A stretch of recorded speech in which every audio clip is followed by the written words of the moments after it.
Well, a very good evening to everybody. Thank you for coming along to this very different Zoom call tonight. It is a 1 hour or so Stringers Q&A. As you know, Tim is supposed to be coming on board, and yet he's had problems with his mic, so we're waiting for him to try and join via his mobile, and I'm just keep watching and refreshing until he does come along. But in the meantime, we will crack on still. So how are you all? Hope you are all well. Good. I got a thumbs up there. That's nice to see. It's going to be a Q&A tonight so that you will be able to ask questions live. We can be talking about things that happen at the All England World Championships, or just whatever happens at a tournament or at home, or whatever the topic you want to cover. We'll try and do that. So fingers crossed, we'll try and help out as much as we can and answer your questions. Okay, so I have got questions coming in. Let's start with one from Melissa. She asks, I previously have used Ashway Zymax Fire 66 in my Astrox 88 rackets. I've now been using Aerobite since I started playing with a Nanoflare 700. I found the regular Aerobite a little soft. I've also had Aerobite Boost and a Nanoflare 800. Is this possibly because these rackets are head light? And will our Aerobite be more appropriate in the new Astrox 100ZZ being head heavy? And is there a difference between the optimum string testing suggested for head heavy and head light rackets? So quite a lot of questions in there. So let's try and break them down. If anyone does have any opinions they want to share as well, it's not just going to be about me answering your questions, but if you've got any opinions about things we're going to be talking about, then again, put them in the chat and we might bring you on air as well. So always happy to ask around. So on this question, Ashway Zymax 66. Ashway is quite a soft core string anyway. And you've used it in a head heavy racket. Now you're using head light. There's no reason why your Aerobite shouldn't be working, but it might just be that it's not for you. Aerobite itself is a softer string if you compare it to something like BG80. So you may find that you just need to test and find a string that you're more comfortable with.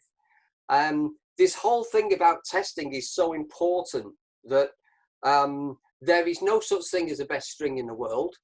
There may be the most popular string amongst professionals at tournaments. With stringers, you may have your popular string, and that might be different to what I may have and what Tim may use. So there are so many different types of strings out there, and you can't stock all of them. So you're going to stock so many, and then the decision is made from those. But I'm a big believer in players testing. And for me, you can find some great options when you are prepared to test. And I would keep your tension the same, test the string first. If you're finding you're not particularly liking that string. So I'd go down the test something else, but only change one thing at a time. This is the problem, is that too many variables and you don't know which is working. So test a different string. If you like the feel of it, then play around with the tension and see if you can get a bit more from it. But you have to go through a process, and there isn't a shortcut, unfortunately. It would be lovely if we could all say to you, oh yeah, well, all you need is to go to this string and it's going to work in all those rackets. But the reality is it doesn't work like that. And everybody has a unique feel for their racket. Some players have lots of different rackets. Some people will have the same racket in their bag, and there'll be marginal differences between those in terms of balance. But you have to test and see if you can find the right combination for you. Right, Amanda, do you think air badminton will need a different tension, or could you play with your standard racket? This is a new shuttle. I actually have got one now. I haven't had any before, and someone's brought one over for me. I haven't tested it yet, but from all those players that I have talked to so far, the shuttle is a lot heavier on the racket face. And most players are saying that they're breaking a lot more strings when they've been playing in the garden. So they're now looking for a lower tension option to play with this shuttle whilst we're on lockdown. And that seems to be across the board. Everybody I've talked to has said the same thing. So I think that really just answers your question. Try using either a cheaper racket, because you're only playing badminton in the back garden, for goodness sake. You know, you don't need to be using your top of the range racket, but most important is try something that's a little bit softer, and hopefully you can get enough enjoyment out of that for what it is. If around here at the moment, it's just been way too windy. And because of that, I've not been out there in the back garden. Hello. Ah, Hello? he's here. Yay! Yay! We have the main man here too. I haven't seen you yet, but hopefully I will move. Like, I can see you now. I'm Right. in the corner. Yeah, well, you're not anymore. I can see you. How are you, my friend? I'm good. And you? I'm good. Very Modern good. technology is not my forte. It's not mine either. That's why Auntie's my techie bod. She does it. I can't do all that stuff. She can do all that for me. But I would have got lost a long time ago. So have you heard the conversation so far? I heard about the air shuttle Yes. and strings. Yeah. Obviously, it's a totally different game. Yeah. Badminton inside, and the shuttle is obviously heavier. Yes, you must drop your tension, and you have to use a thicker string. So something like BG3 or BG65, but at a lower tension, maybe at 20, 21 pounds. Yeah. You know, not so hard. So that's my opinion. Yeah, I mean, definitely the lower tension is so important. But if you're going to be playing outdoor, why would you want a thin string anyway? It doesn't make any sense, does it? No sense at all, because you're going to miss hit all the time. So it's, you know, with the wind, you're going to miss hit. So, and let's be honest, in Europe, it's always windy. Yeah, very true. Yeah, I've not been out at all hitting shuttles recently because the wind has been just too much. So, but I do have one to test, and we'll try and get round to it eventually. Anyway, let's move on because we have plenty of questions. Right, Tim, here's one from Moritz. A friend of mine tested it. Oh, hang on, we've done that one. Let's just see the next one. I understand Yonex recommend 10% more tension on the crosses. As I have found 26 pounds suits me, should the 10% be on top of this, or should it be around 25 mains and 27 crosses? This is a big question at the moment. Okay, this has been tested in R&D in Tokyo with Yonex Japan. We were part of the testing, so it should be 20. What Yonex recommend is 26 plus 10% on the crosses, so 28.6, or as near as you can get, and then the last top 5 strings you drop back to your mains tension. Yeah. And the reason for this is to keep the head shape. Yeah. Okay, but if the player, as we get in many tournaments, like the Koreans, will say 30, 32, then this is what we do. So it's the player's choice. But if a player came to us and just said, I want 30 pounds, we do 30 pounds, and on the crosses, 10% more. And then the last 5 strings, we drop back to 30 pounds. Yeah. Yeah, that was what we did as well for the players. Exactly the same routine. We kept it so that if the players actually gave us correct tensions of like 27, 29, we would stick to that. But if it just gave you one tension, then we would do a split and work on that basis. And that was the way we did it. Also, the last two mains we double pulled, which seemed to be the last two mains we reverse. Mm-hmm. We reverse the last two mains and we pull them together. So this is to stop, how do we say, is to stop the extra pressure.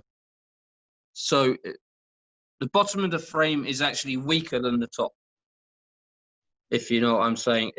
So if I was pulling the outside mains at like 34 pounds for a top player, the frame is most likely going to break. But if I pull two together, and then obviously we press the knot button to like 10%, it relieves the pressure at the top of the frame, which is generally, the rackets generally break where these last two strings are coming out of the frame. Yeah. So we always pull. I've seen people pull. A lot of stringers are still pulling one at a time when they get to the outside, but we're trying to educate them. So yeah, and I totally agree with you, because if you think about that last main, it's really, really short as well. So why on earth would you need to be pulling a high tension on the shortest string in the racket? It just doesn't make any sense. No, absolutely. And also, it's this is reversing is to do with the shorter string for the tie-off knots. So it's a little bit shorter, but it's, since we've been doing this, we haven't had so many breakages with rackets. Yeah. And I believe they're doing in tennis now, Paul. They're doing the same with tennis. Right. I've not come across that yet in tennis, but there are one or two tennis stringers on here tonight as well. And I think Liam is joining us tonight, who's head of the UK RSA, UK Racket Stringers Association. And he was head stringer at Wimbledon for tennis. So maybe he could shed some light on that if he's on, and can type in the comments below. Liam is actually over on Facebook. He said he struggled to get onto Zoom. Right. So he can type something via Facebook. Right. Martin over on Facebook asked what's the different tensions, horizontal and vertical. So I'm assuming that your discussion has just answered that. Yeah. And Slav, I don't know if you want to unmute if that's the same as, because he's asked, is that the same for Aerobike too? Yeah. Okay. Slav, if you want to just unmute a second, can you unmute? There we go. Yeah, Right. okay. Okay, what do you want to ask, Slav? Is it same difference in pressure for aerobite too? For the crosses, 10%, because obviously, you know, the crosses are significantly thinner than the mains. So Yeah, Tim, do you want to answer that? Yes, it's exactly the same. Every Yonex racket should be strung with 10% extra on the crosses. Yeah.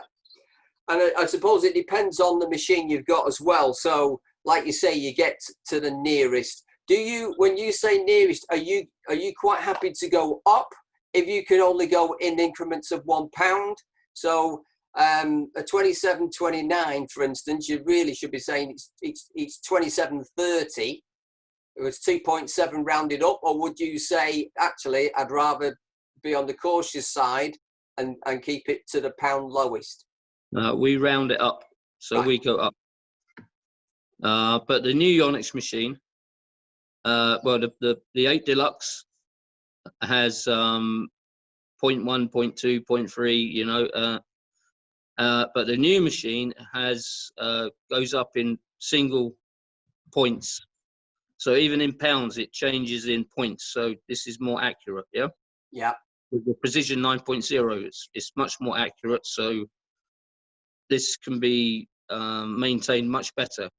With your machine, my machine, the Pro 8, the 8 Deluxe is not so accurate, but you always go up, not down. Yeah. Okay. Brilliant. Thank you for that. So hopefully that answers your question, Slav. I'm going to ask Tim a little question for a minute, and then, as I say, we'll take more questions. Aerobite has been quite an interesting string, Tim. From when it first came out, and suddenly we had this 0.67 gauge and a 0.61, and when you start thinking about some of the players that are using it and the tensions and the pre-stretch, it must be getting quite scary at times when you think some of the Danish players and the tensions they've been asking for. How has it coped? It's actually coped very well. Victor, for instance, has his rackets are strung at 33 pounds plus 10% pre-stretch. But when we pre-stretch, we don't do 33 plus 10% plus 10%. Okay, this is a different thing. With pre-stretch, we drop down 1 pound and then we go up 1 pound. Right. Otherwise, you're adding 20% pre-stretch. If you understand what I'm saying. So they have their rackets strung a little bit different to everybody else. And I'll be honest, the main problem with Aerobite is the cross strings being tied off onto the main strings is causing many breakages because people don't understand the knots so well. So what we do is reverse the top crosses. So the top 3 crosses we will reverse and then tie off on the cross string. So tying off back on the aerosonic. Right, okay. You know, because aerobite string is quite fragile, okay? The outer core is quite soft. Yeah. So if you over tighten a knot, you're already breaking the string. And we found this because sales were not so good for a while with Aerobite because it was breaking so fast. And I believe this is the biggest problem, is that the knots are being pulled too hard. So we decided that, like all the Danish players, and I'm Carolina's personal stringer, that we reverse the top strings. And we don't have a problem with these players, especially singles players. Doubles players, well, they're different. They're different kettle of fish, you know. They're always breaking strings, so it doesn't matter, right? Yeah. For those who might not understand, what do you mean by reversing the top strings? Well, it's basically when you get to the last 3 cross strings, you go up to the top and then work your way back down. Okay, and then you tie off. Like on most rackets now, you'll see there's a where you reverse the outside mains.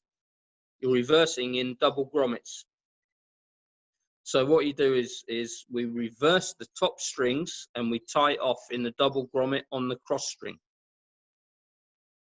Right. So hopefully that makes sense to everybody in how Tim is just describing it. So it makes sure then that the aerosonic string is actually being tied to itself. So thanks for that, Tim. That's the first time we've come across that one, actually. See, I can learn something as well out of all this. Is that all these little tips and tricks that the Yonex team are using. Has anybody else got a question they want to ask? I'm going to keep putting you on the spot, Tim. You see, that's what we're here for. I've got loads of other questions yet, but I'm not seeing too many from the group yet. You want to unmute Melissa? Hi, Melissa. So it might be that she can't. Okay, not to worry. Let's see if I can. The question was: is what you're saying for Aerobite the same as for Aerobite Boost? Okay. Yes, absolutely. Absolutely, yes. You have to be much more careful with Aerobite Boost because Boost is slightly thicker. So the outer core is very soft, and you have to be really careful when you're stringing with this string, especially at high tensions. There's not so many players using the Boost, are there? They all were using stay on the other one. Yeah, there was a lot using because obviously they were asked to use it. but most of them have gone back to BG80, or we just got, actually, the funny thing was with Beau in France was his last tournament because of this coronavirus, and we actually changed him from, he was using Boost and he went back to 80, and we actually changed him to Aerobyte, and he loved it. He absolutely loved it, and mainly because he's left-handed, you know, and you know left-handers hit with a lot of slice. Yeah. And this creates more steep angles with the shuttle, the string. So he loved it, and then he's retired. So, but they did drop their tensions. All the Danish have dropped their tensions a lot because they're having problems with breakages of rackets. Because they're all going back to, they're going to nano rays and to these rackets. The frames are not as strong as they used to be. So lighter rackets, frames are not so strong. So they've gone down in tension, but up in pre-stretch. Yeah, isn't that strange? Yeah, because it's exactly the same tension. Yeah, I don't understand why is it the Danes are the only ones that seem to want pre-stretch? What is it inbuilt with the Danes? Because nobody else. It's always been that way in Denmark, but there's a few players. Tube uses pre-stretch. Most of the French using pre-stretch since Peter was there as head coach. We're just losing you for a minute, Tim. You're just frozen. Yeah, you froze. So hopefully Tim is still on. Right, okay, let's have a look at Neil's question. I'm getting a lot of twists when using really thin strings like Aerosonic when I'm doing the last few crosses. What am I doing wrong, and can you help? Also, what knots do you guys use for tying off the mains? One of the things I do, Neil, is I keep the I try and keep as much tension through my hands as I can to stop the knotting, and then slowly pull it through. So I'm always moving the main string, so the cross string with one hand, then pulling it through a little bit, and just slowly but surely feeding it through, especially when it gets near the top. But if you just heard what Tim was saying before, when you get into the top anyway, is if you do the reversing, then you might find that will help a little bit. So let us know on that. But it's just using your hands and maneuvering your hands a little bit, and hopefully that can help. So let me know. Knot-wise, I know that quite a few of the Yonex stringers use a gudgeon knot. I'm not sure what Tim uses. Is Tim still here? Is he disappeared? No, Tim has disappeared. Hopefully we'll be back on shortly. Yeah, I thought his signal wasn't too good. So, but I know that quite a number of the Yonex stringers use the gudgeon knot. So if you haven't seen that, then there is a YouTube video with someone teaching it. So hopefully that will make a little bit more sense. I use a version of that as my starting knot, but I don't get too hung up on knots really. I'm quite happy to use double hitches as well, and they've been perfectly all right for everything I've done. And you know, all the way up to very, very high tension rackets. So I don't think there should be any issues with that. A couple of other questions you've got on Facebook if you want. We've got now. What is pre-stretch? Yeah, I'm just going to look. Dex is asking about the Parnell method. Well, Parnell is a certain type of knot, but you generally see that in tennis, and I'm sure that the tennis stringers here will tell me they got a whole range of knots, but Parnell is known for the knot in tennis rather than badminton. I haven't particularly tried it too much in badminton because I've been happy with what I have got.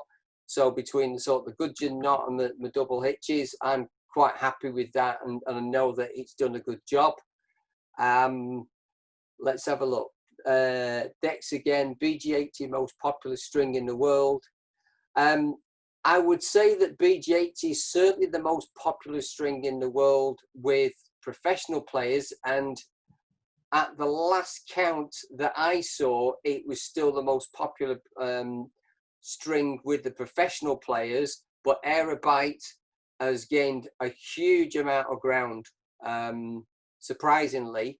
And it seems that, you know, a lot of them are using it now. And in tournaments where I was away in Spain, there was a lot started to use Aerobite there. So it was between BG80 and Aerobite in relation to the strings that players wanted. As you come down to club level, you might find the likes of 65 Ti and some is becoming more relevant. Same as Ultimax as well, 66 from a Yonex setup. And then it depends really, because there's quite a lot of strings out there from Ashaway, like the Road Duo, which has gained a lot of popularity. But I just think the Ashaway strings for me are brilliant, but a lot of people just don't like the softness of them, and they can be a little bit of a pig to string with when you know that the ends continue to bend. So it all depends on your preference as a stringer or a player, whether you quite like the softer string and it suits your game better, or whether you like to have something that a little bit harder. Some prefer to go for the thinner gauge because it gives it a little bit more hardness compared to a thicker gauge. So it all depends what you're looking for. Let's try and get a few more of these. Pre-stretch, Ben, is basically what we do with the string is if you think about the tension head, it goes up to a certain point and then you'll clamp the string. So what it does with pre-stretch, it takes it beyond the tension you're asking for and pulls up to maybe 10% more if that's the amount of pre-stretch you're asking for, and just takes that little bit of elasticity out the string, and then it falls back a little bit and you'll keep pulling that 10% until you clamp. The idea, I suppose, is that your tension loss is a little bit less, or so I found anyway, but your string life is also a little bit less. So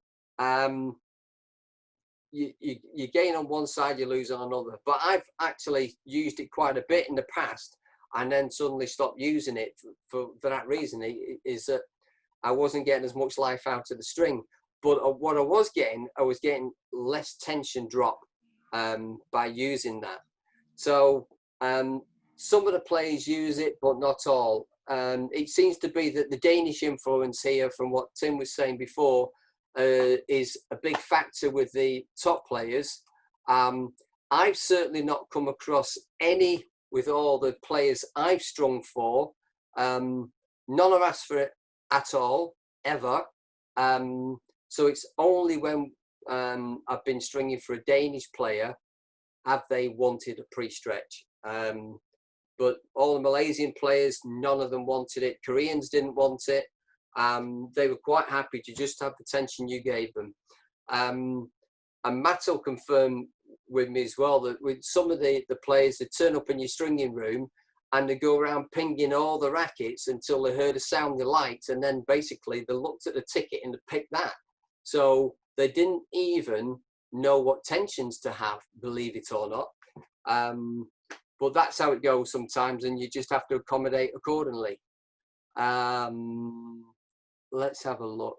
Any other questions? Right, okay, another one from Melissa here. There appears to be variation in string tension of different stringers. They all say that calibration on their machines has been checked. Yes, that is true, but it all depends, Melissa, on what stringing machine they are using. There are different machines out there. So there is basically a lever arm balance machine, which is manual. Then you've got the locking system, which you use on a lever and a wheel. And then you've got the electronic machine. And in general, there is a difference around about 10% between an electric and a manual. So you can get massive variation there alone if you find that you've taken your racket to some more strings on a manual machine, and then you take it to some of the strings on an electric machine, and lo and behold, it's suddenly a lot tighter. So that can be one of the variants. The others is that even with different machines, there is still a different overall feel in the outcome you can get. Difficult to explain why that is, whether it's something to do with the way the string is pulled and held, or the clamps. Clamps can play a part, because if the clamps are too soft and it's a tiny little bit slippage that you can't see, then that can create a slight variance. But generally, you'll probably find it's just differences in machines. Some strings will say, well, it's all in the hands anyway, so that's not going to make too much of a difference. So hopefully that answers your question.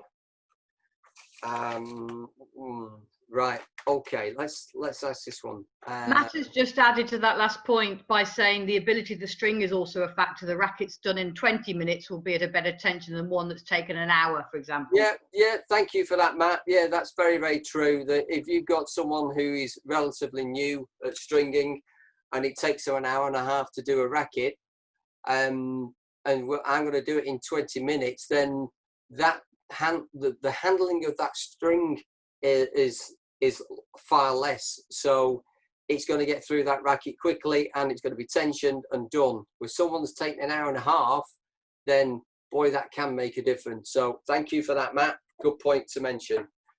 Right, I have bought rackets from several suppliers. Most offer free or discounted restringing. However, there seems to be a difference in the stringing quality. One supplier, I won't name who they are, seems to distort the frame, making it around 5 millimeters narrower and a similar amount longer, which means having it restrung again to return to the intended isometric shape. I realise you can't make any accusations in public. Perhaps you've been mentioned that the stringing service for some large discount styles is not up to required standard. I have come across this numerous times. And there are probably people on here now that bought rackets from different stores and would bear witness to that. So we're not going to do a name in names here, but I have heard this so many times. If you are a stringer, then you understand that if you can, you buy a frame, or you just get the racket with the strings as it is, and you're going to restring it yourself. But for other people, they're thinking of getting a custom restring, and sometimes what they're getting isn't very good at all. I feel for you. I don't even know if these stores are aware. The store you did mention to me, I do know the owner, who is a very, very nice guy indeed, and it may be worth feeding that back. Years ago, there was somebody different who used to look after the rackets, and he was a good stringer, but he left the business, so I don't know what that situation is anymore. Timmy's back with us again. So sorry, I lost the Swedish Wi-Fi. It's all right, you're back on anyway. And I'm just going through a few other questions on here. One of the questions I've just asked, I don't know if you heard it, appears to be a variation in string tension off different stringers, and they say that the machines are all calibrated and have been checked. So I've mentioned the fact that obviously there are different types of stringing machine between the two types of manual and the electric. We've also mentioned the fact that thanks to Matt Main, he posted on here, if you've got a stringer who takes an hour and a half against someone who will restring the racket in 20 minutes, it's going to feel very different as well. Is there anything you want to add in terms of the variances you see in stringing machines? Because I know you tend to string it anyway on the Yonex machines, but have you strung on anything else and noticed any differences?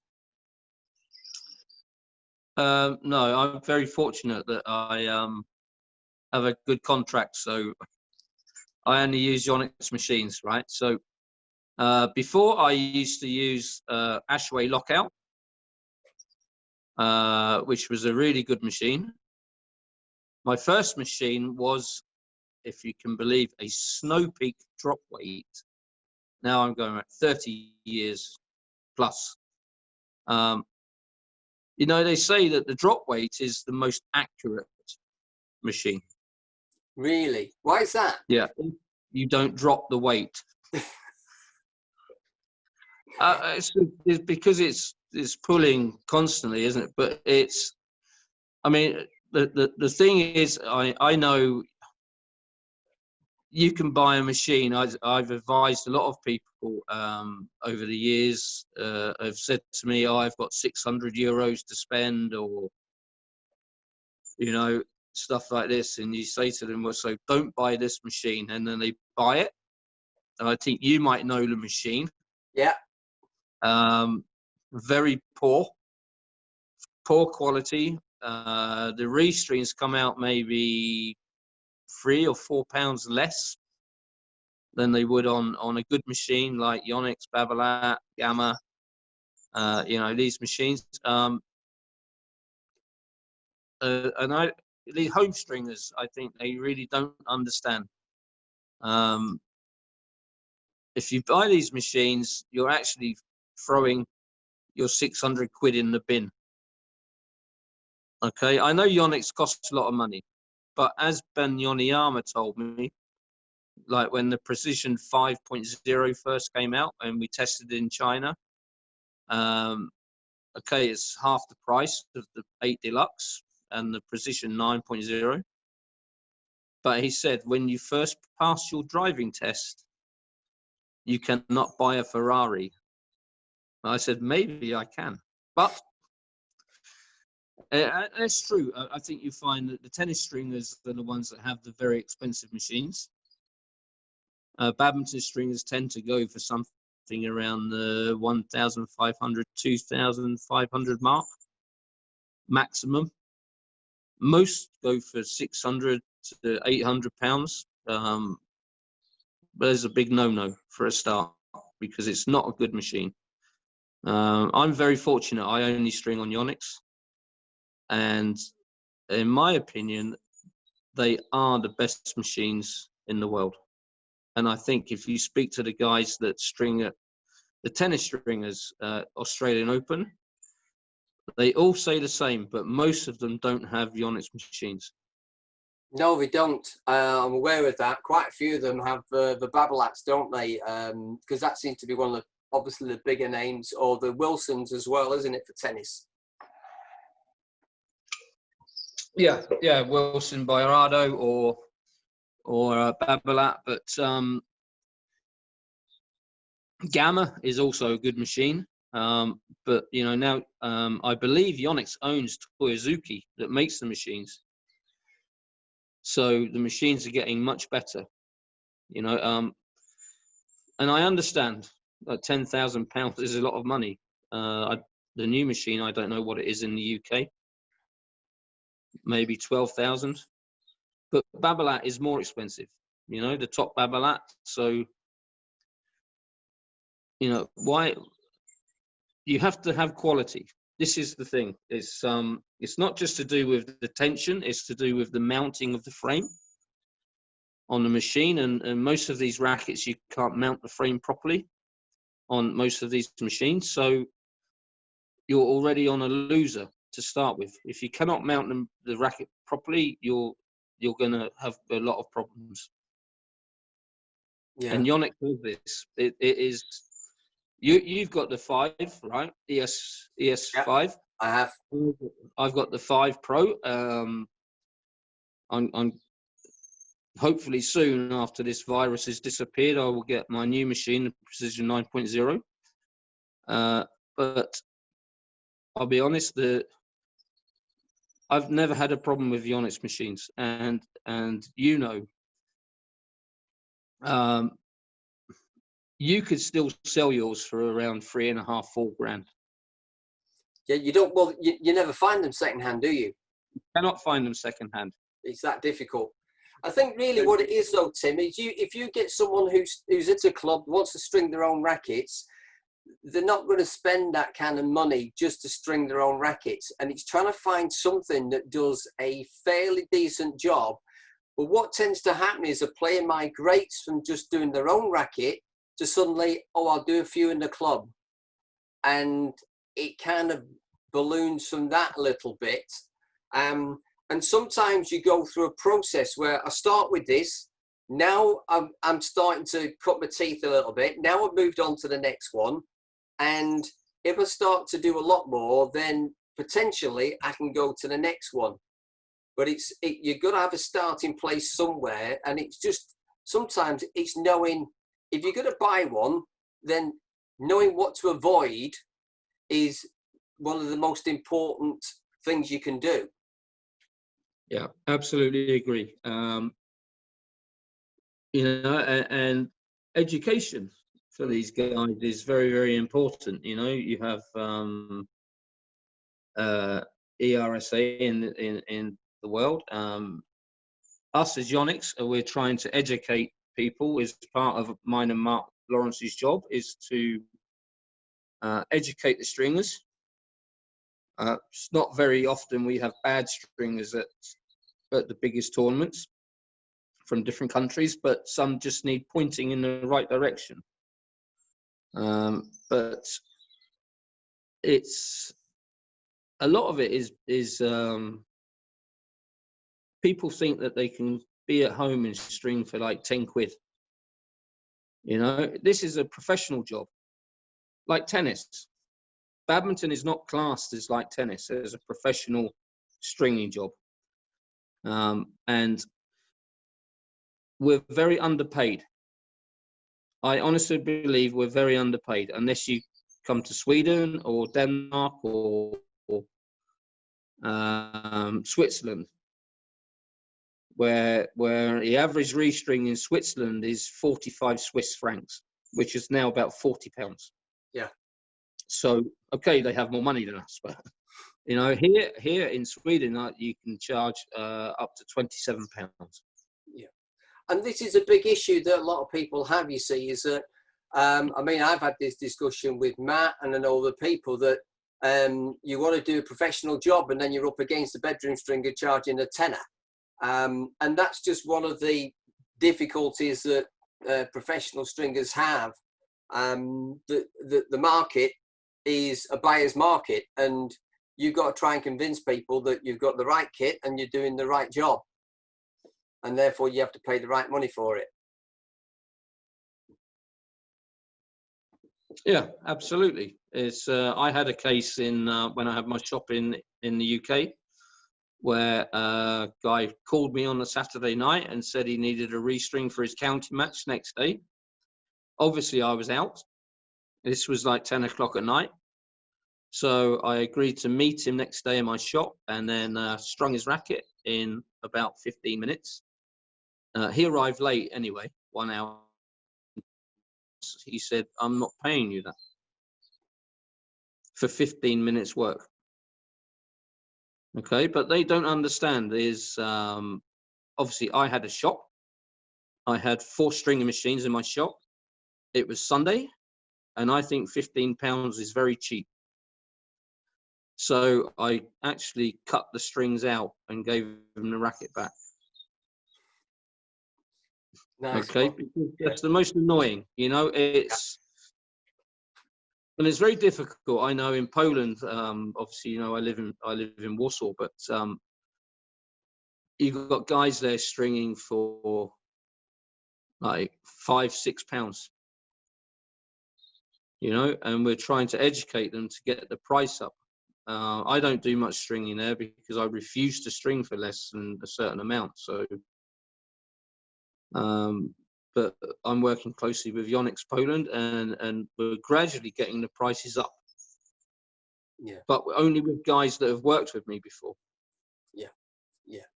Fair enough. I've got a few questions to keep going, because we're going to run out of time otherwise. Slav has asked a question: do you have inside information on the new feather replacement synthetic shuttle? I presume Yonex is developing one or has developed. I know they have developed one. I heard that they had tested it in a tournament, and then it was all the used ones were placed in sealed boxes and taken away. So they counted them out and counted them back. But that's about as much as I know of them at the moment.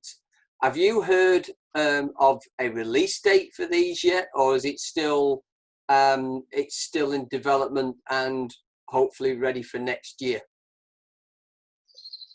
It can't be ready for next year. That's all I can say. Right. Because we have Olympics in 2021 now.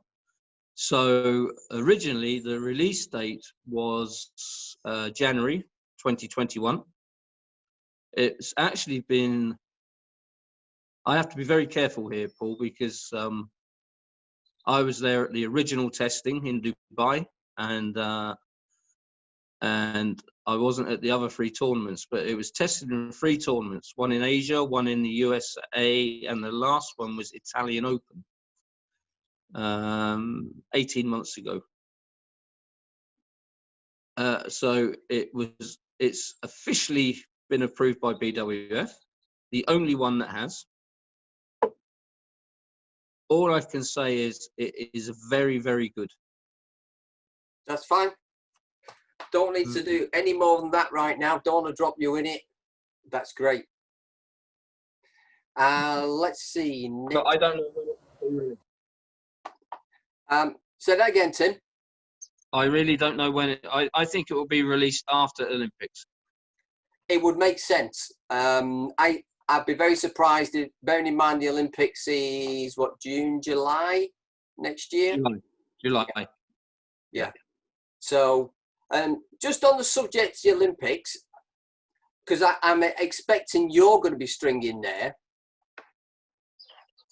Yeah. Yeah, as part of the international, as part of the, just so that the people who are listening now, give people an idea. Something like the Olympics.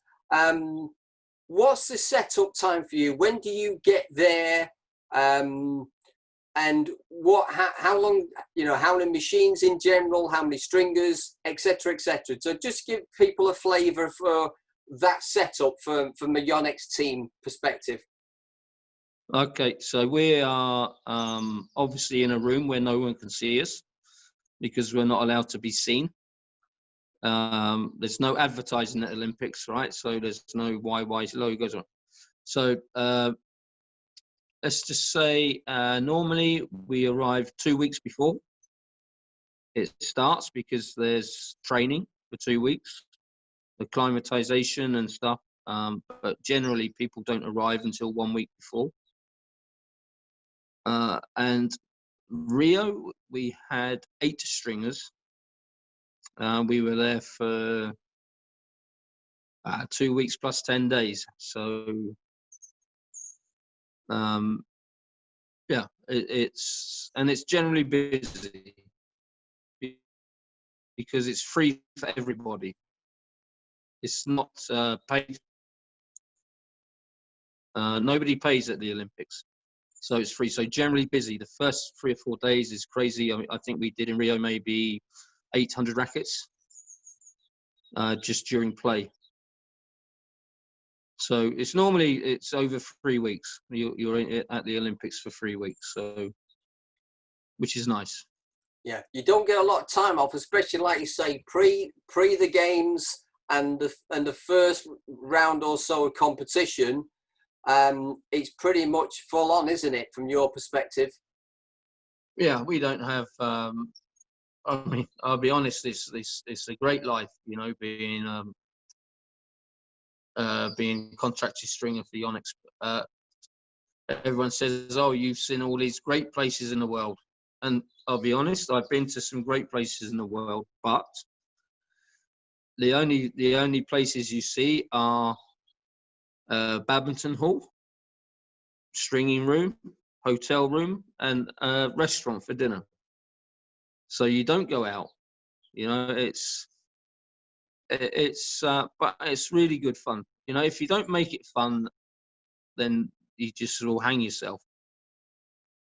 And I think this is the good thing is I always make it fun. Mark is like the, how can I say, the somber one of the team, you know. He's the intelligent one and I'm the stupid one. So, but we have to have fun. And I know sometimes we get the odd trip out, but it's very rare. You know, I was in Australia for 4 weeks and I saw a badminton hall and a string machine.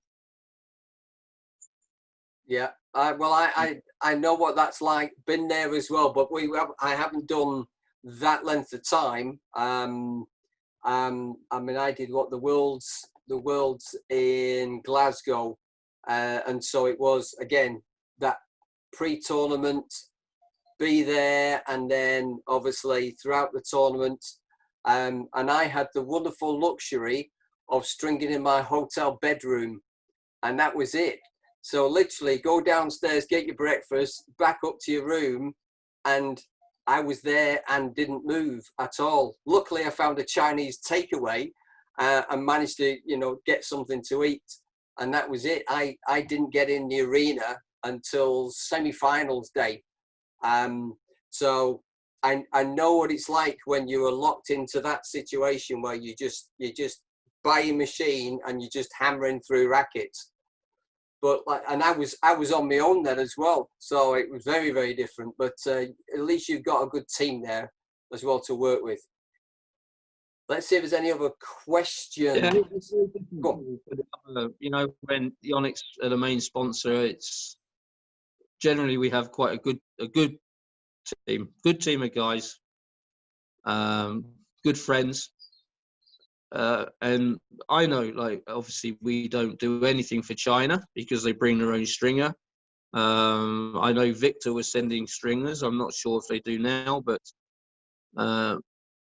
then you have to work in the hotel because you're not allowed to work on site. So, which is a shame because you don't get to see anything. Yeah. And to be honest, we don't get to see anything either. So, I've travelled all the way to China 2 times and I didn't even know there was a tournament on. Yeah. And it was 20 metres away. Yeah. You just enjoy the airports, don't you, waiting to come home? Yeah, and 14 days quarantine now. Oh, yeah, even better. Yeah. What's your next tournament then? Is it definitely confirmed now for you, the next tournament date? Yeah, is October, is Thomas Uber Cup in Denmark. Yeah. It was supposed to be World Juniors in Auckland in the last week of September, but obviously BWF have arranged for Thomas Uber Cup to be in first week October, which clashed with this, and now World Juniors has been postponed until January 2021. Yeah. So hopefully I'm still going because this is a long tournament. It's 21 days. Yeah. It's really, and it's huge. In Kazan last year, we strung 1,200 rackets. So it's a crazy tournament. And just 6 guys, 6 good guys, but we were there for a long time, but it's good fun. Yeah. You have to make it fun. Well, you do. I mean, this is it. You said when you're doing stringing at home and you've got 1 or 2 to do, and then it's like, right, okay, I've done that, off I go, or you've got a TV there, it's fine. But when you don't have those things and you've got banks of rackets coming in, then you got to bounce off each other to keep your sanity, haven't you? Yeah, you do. You have to. I mean, obviously, like now, mine and Mark's job is more supervising. Even though we're still stringing, it's like logging in on the computer, arranging the stringers, helping them out. But it's sometimes you get like 300 rackets dropped in 4 hours. And that's when you look and just go, oh my God, But then you have to decide. It's we have a policy where if a player puts in 6, we only do 3. because some players are lazy. I'll be honest, some players are very lazy. So they know there's a free stringing service coming up at an event, so they won't have their racket strung before they arrive. And we've had occasional tournaments where players have put 15, 16 rackets in. You know, you just look at them and say, why have you not had this strung at home? Oh, I didn't have time. Really? But you don't have time now because we've got 400 already before you. Amazing. Let's just talk racket preparation, because it's something that is dear to me, and I know what it's like when you're at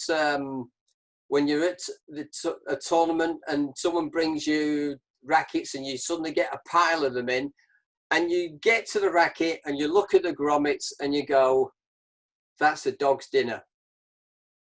How do you cope with that?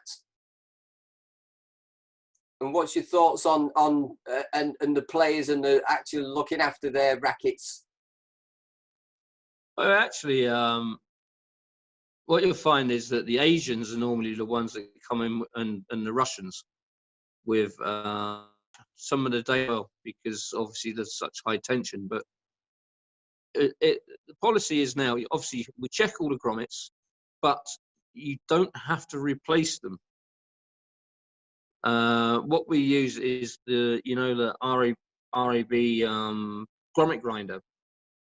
I use, other people use something else, but you can turn the grommet. The grommet has 4 lives. As long as the inside of the frame is okay, you can turn the grommet on the outside at least 4 times so that it's fresh.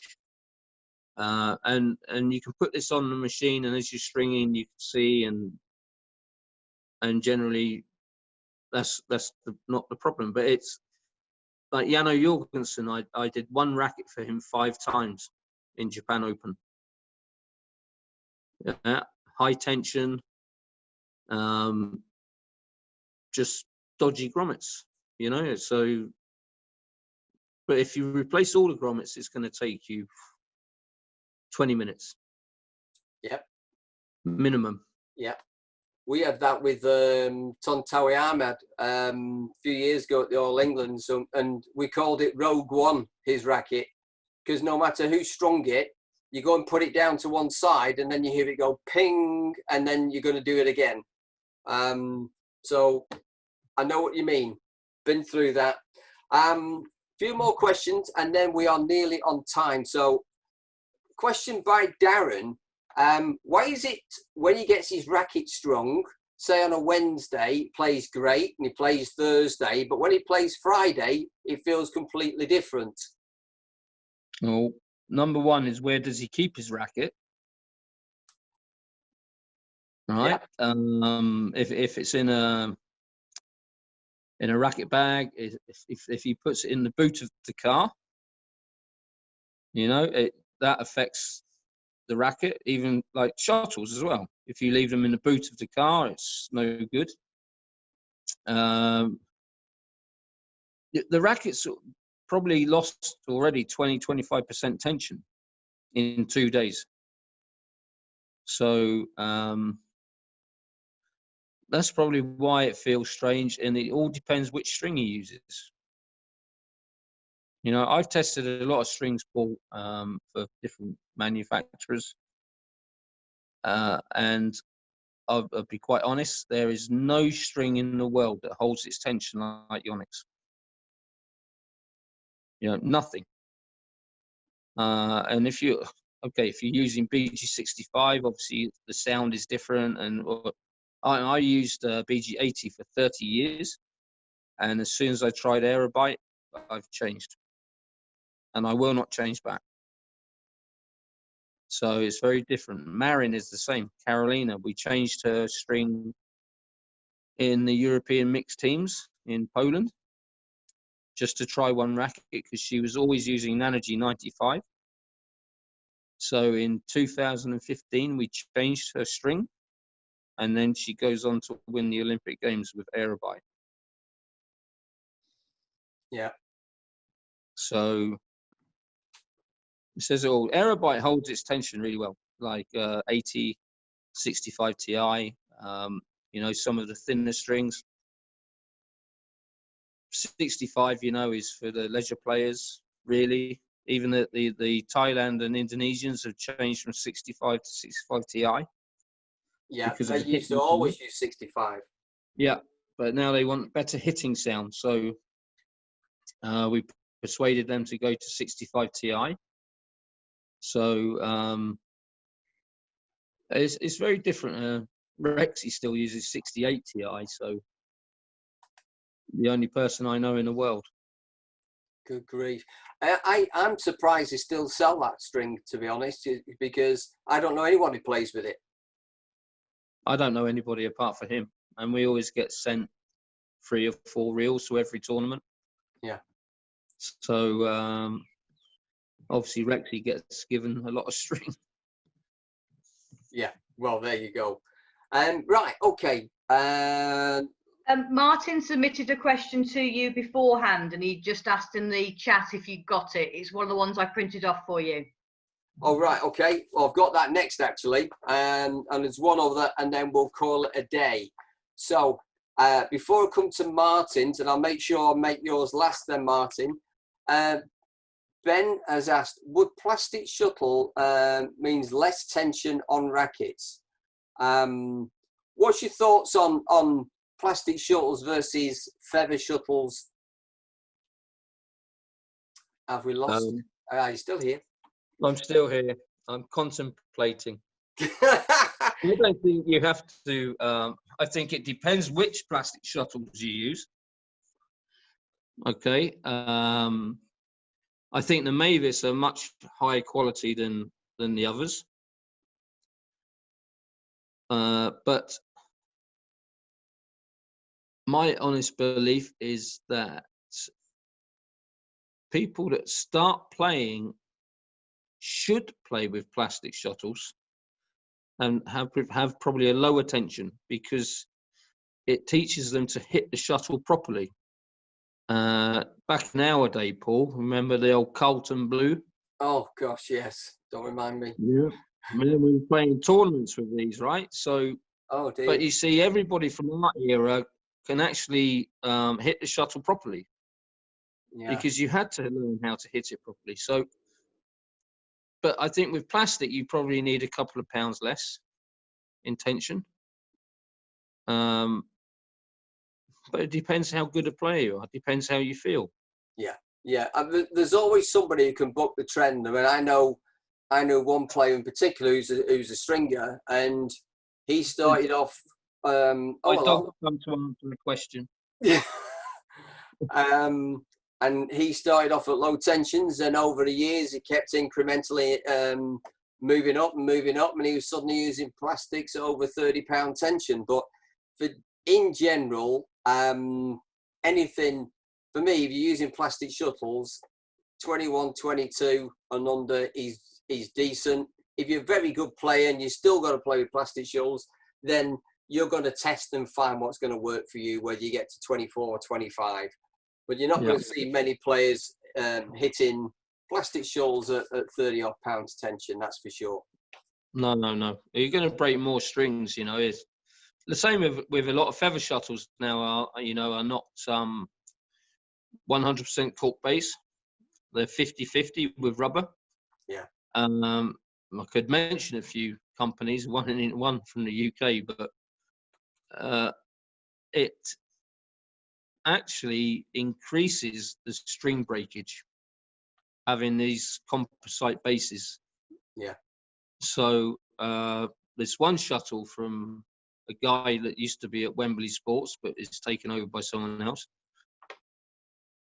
Actually mushrooms after 3 hits the base. So you've got a much bigger hitting area on your strings, and the shuttles are much harder. Yeah. Whereas, okay, I can always say Yonex 100% for me is the best. Yes, for sure. But they use Portuguese cork, which is the most expensive in the world, and you can feel the difference. You know, I don't know what the other guys use, the top shuttles, but I never play with them anyway. So No, no. Right, let's get on to Martin's question, and then we will call this Zoom call to a close. So Martin has asked, I string a lot of badminton rackets with veteran county and international players. They mostly know what string they want and what tension they prefer, or we have a discussion about it. However, I have a fast-growing customer base of sports centre pay and play type players who tend to be inexperienced but hard-hitting, and they mostly play with plastics. Many of these players try to outdo each other with what I regard as ridiculous tension requests, like, my mate has 27 pounds, so I want 28 because I'm better than he is. I try to talk them out of it, but they insist.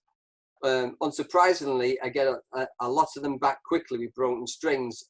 And they also insist on top of the range, thinnish gauge strings. How can I persuade them that high tension can result in lower power, more breakage from mishits and potential injury? And do you get this problem? Oh, it's a beauty. Oh, thanks, Martin, for that question. There's so many different aspects to that one. Go on, I'll let you start on this one. It's one of my pet hates, this one, but go on. Jesus Christ. The problem is the customer is always right. Yeah? This is the biggest problem. The customer wants something, you just do it. But you have to just warn them and say, look, I cannot guarantee this will not break, you know, because if they're not beginners, but, you know, intermediate players or whatever, they're not going to hit the shuttle in the sweet spot. No. And when they break the strings, even when they break it with a mishit around the frame, they still blame the stringer. So I don't know if you remember, I started, I had my upside down T at the top of the frame on my rackets, on the strings, purely because of this reason, was that all the other stencil on the racket was red or black, but the T was the opposite color. So when they broke the string in a tournament, you tell them to bring the shuttle, and then you can show them that they've actually mishit, because these guys don't understand the mishit. You know, and I heard somebody say, why does, I think it was on your chat last week, was why is the cross strings on Aerobite breaking faster than the main strings? Yeah, I've never come across that before. It doesn't break faster than the main strings. The main strings break first on Aerobite. So it's very difficult, but you probably have to persuade them to have a thicker string with 1 pound more tension, and they won't break it unless they're really bad. You know, you can't have this thin string. You know, we all know if you want BG66 Ultimax, you drop the tension a couple of pounds, because thinner string holds strings up much tighter. Aerosonic, you can drop like 3 or 4 pounds, because you know the string is going to come up much tighter. So it's a personal thing. It's just, in my opinion, the customer is always right, but you can only talk to them and say, look, sorry, if it breaks, you are responsible. Yeah, as stringers, we have to be the educators, and we have to try and give them best service. So for me, one of the questions I'd be asking them is, what do you think you're going to get by having a higher tension than the other guy? What do you think it's going to give you? Because I want to know what their understanding is, first of all, because we know that the great myth out there is that the higher the tension means you're going to hit it harder. Even though we spend so much time talking to players and saying this is not the case, we still seem to struggle to break that myth that seems to be surrounded in clubland. So we have to educate first and foremost, and suggest if they choose to ignore us, and quite rightly what you say is, well, I can guarantee my stringing, but I can't guarantee how the string will last at this tension with those shuttles when you go and play. Yeah. This is this is also a myth, Paul. With I honestly believe that if you're a professional player, the higher the restring tension, they can hit it much harder than us because they're professionals, right? So they generally hit it in the middle of the racket on the sweet spot. So I think if you're an intermediate player, you really need to have a bigger sweet spot. Yeah. And so you need less tension. And I would say maximum they should have is 24, maximum. You know, and even look at the top players. Even Lin Dan is only playing with 30, 31. Chong Wei was only playing with 30, 31. But they're using thin strings. The Danish are really the only ones that are very high tension. And now the Japanese, obviously. But not the Japanese women. There's one Japanese girl was 21 pounds, singles player. So that's like, nobody wanted to string it because it wasn't hard enough, you know. But it's, but that's life. It's an individual thing. But as an amateur player, as a an intermediate player, there's no way. It's, I mean, we did. I've been back. Boa Mogensen in Dubai. I did a racket for Carsten. 34, so 33, 35, plus 10% pre-stretch with 66 Ultimax. And he went on court, and Bo came to me and he said, "How hard is that racket?" I said, 34, like you always have. Unbelievable. He said, unbelievable. He said, it's so loud. And I think this is half the reason the top players have their rackets so tight. It's because of the hitting sound. Yeah. You know, and if it sounds good when they're hitting it, they feel good. But they can generate power from this as well. Yes. You know, I mean, I have my rackets around 32, 33 pounds, but I've always had my strings tight, and but now all I do is feed. So it's okay. I can't hit a smash anymore. So yeah, and we're all different. I've tested at 31 and I didn't like it, and I took it back down to 28. yeah. I found at 31, it was hurting my shoulder, but 28, I was fine.